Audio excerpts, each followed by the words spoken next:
भारतीय अदाकारा और टीवी स्टार राखी सावंत के साबिक शौहर आदिल खान दुरानी ने अपनी साबिक अहलिया पर जाल में फंसाने का इल्ज़ाम लगाया है। ई टाइम्स के मुताबिक आदिल को इतवार के रोज़ मुंबई में मीडिया के नुमाइंदों से बात करते हुए देखा गया, जहां उन्होंने इंकिशाफ किया कि उन्हें राखी सावंत और उसके लोगों ने फंसाया है। जब मीडिया के नुमाइंदों ने राखी सावंत की जानिब से लगाए गए इल्ज़ामात के बारे में पूछा तो इसके जवाब में आदिल खान दुरानी ने कहा कि मैं अपनी तरफ की पूरी कहानी बताऊंगा।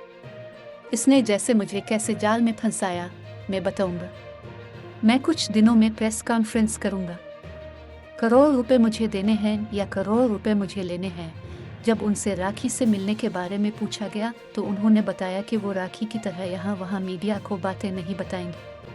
वो प्रेस कॉन्फ्रेंस में अपना मौक़िफ़ बाकायदा तरीके से बताना चाहते हैं। ख्याल है कि कुछ माह कबल अपने साबिक शौहर पर इल्ज़ाम लगाया था कि उनकी ज़िंदगी में कोई और ख़ातून भी थी।